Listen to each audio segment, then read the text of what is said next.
Guys, welcome back to the Future Drive Academy.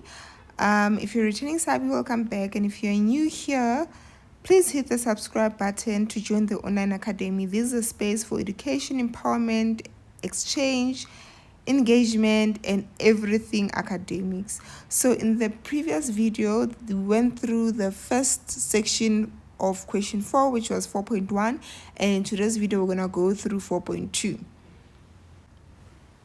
So here we're given two types of function, which is your linear and your parabolic function. So let's first start by reading what they gave us, all the information that they gave us, analyzing our diagram, and then going to the questions. Now going to our graph, we can see that our G and F, they intersect there and there at C, and we can see that at A is equal to, which is our turning point, G is M and M. It is a point there where they share the same X value but different Y values.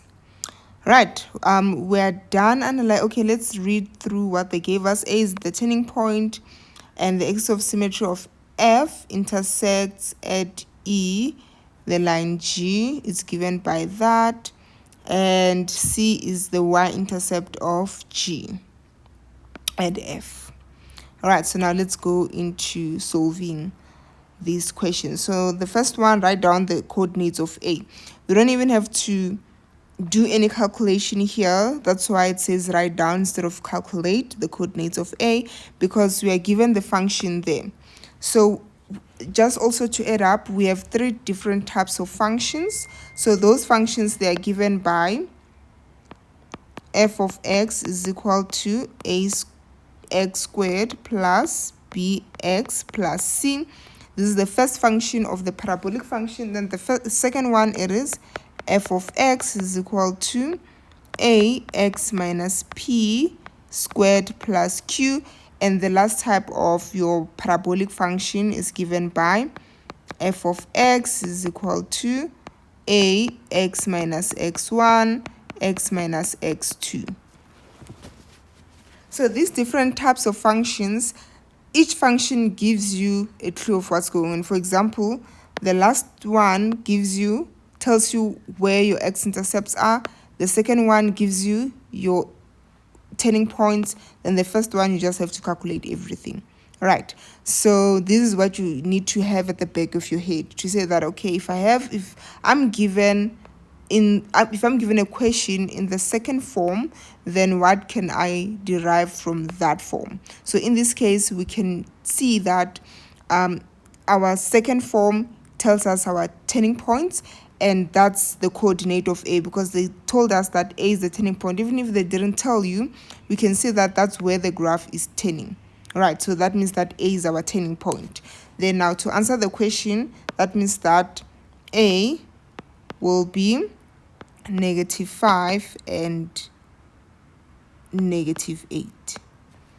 Right, and also your values, they must match the graph. For example, this is your your x-axis, and this is your y-axis. So your A is there, so you cannot forget your p to be positive, because your A is in the negative x and your y is also in the negative y direction.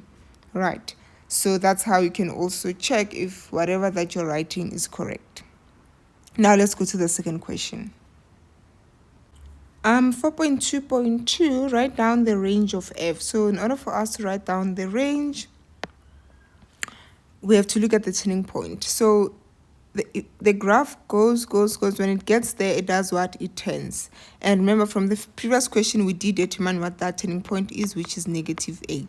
Right, which is for y, and for x, it's going to be -5 and -8. These will be our turning points. So that means that in order for us to determine the range, because whenever the graph gets there, it turns, then that means that that is the lowest or the minimum y value that your graph can take. So hence we now say for the range, y will be greater or equal to -8. Alternatively, you can say y is the element from -8 up until positive infinity. These are the two ways in which you can write your range. Either of the ways is still okay. If you choose the first one, it's still fine. If you choose the second one, it's still fine. You don't have to write all of them.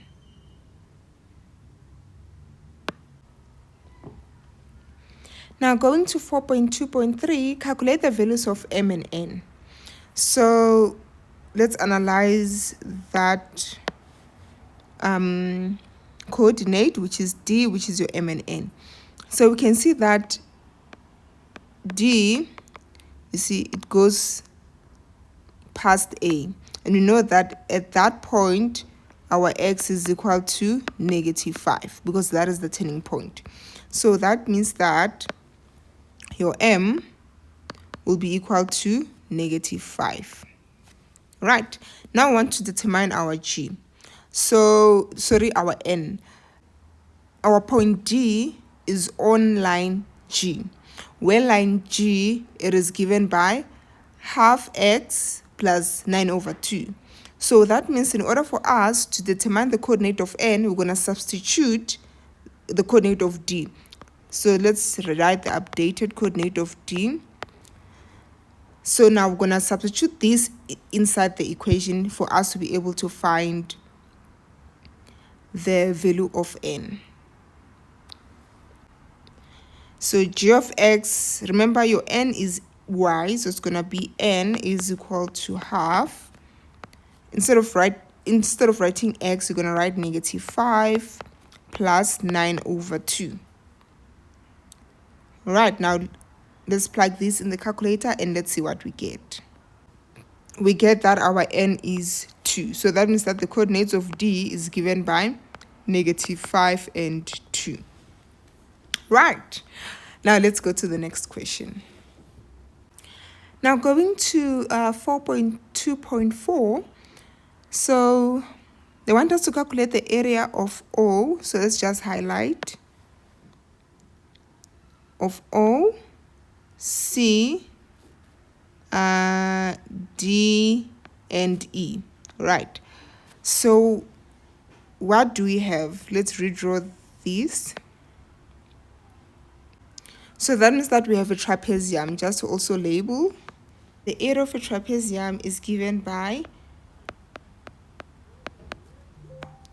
half A plus BH, right? But in this case, we're going to find the area of triangle CD. Let me name it M. So we're going to find the area of triangle CDM, and then we find the area of rectangle DEOM. All right. Then after finding these two areas, we're just going to add them up. So that means that our DCM, this is our triangle. So the area will be given by half base times height,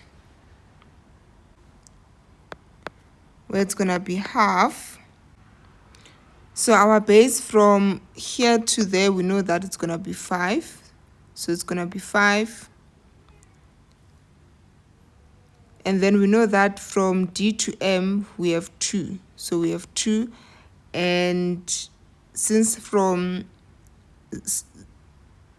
O to C, it's going to be 9/2. So that means that for CM is going to be 9/2 minus 2. So how do you get this 9/2? You just substitute there from this. When you substitute x there, it will give you your y-intercept, where at C you have 0 and 9/2. So the final answer here of CM is 5/2. So that means that there we have 5/2. All right, so now going back to answering, let me just try to separate. So that means that your B will be 5 and your height will be 5/2. You plug that in your calculator, you get what your final answer is. You should get 24 divided by 4. Right, so that's the area of triangle DCM. So now going to find the area of your rectangle of DEOM will be given by breadth times height. What is your B? It's your 5. And what is your height? Your MO is given by 2. Or you can even say your DE is given by 2. So that means that 5 times 2 is going to be 10. So the area of a trapezium will be given by the area of the triangle plus the area of your rectangle, which will be 25/4 plus 10. So that means that our final answer is 65/4, which is 16.25.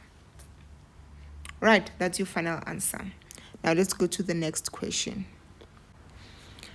So 4.2.5 says determine the equation of G, which is the inverse, in the form of Y. So the first thing that we do whenever we want to determine your inverse, we first say, since we're given our equation in the form of G, we're going to say let G of X be equal to Y. So that means that we're going to have Y is equal to half X plus 9/2. Then from here, what do? We interchange your X and Y. So interchanging X and Y, that means that we're going to have X is equal to half Y plus 9/2. Then we take 9 to the other side because now we're trying to solve for Y so that we can make Y the subject of the formula.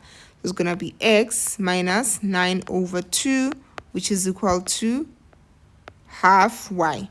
We divide everything by half. That means that our Y will be equal to X/2 minus, so it's going to be minus 9 because half divided by 9/2 divided by half will give you 9. So that means that this is your inverse function. But remember, you said let G of X be equal to Y. So you have to rewrite your equation in terms of Y. So that means that G of X, which is your inverse function, is equal to X/2 minus 9. That's your final answer. We're on to our last question. So they say, if h of x is equal to the inverse plus k, which is a tangent to f, determine the coordinates of the point between h and f.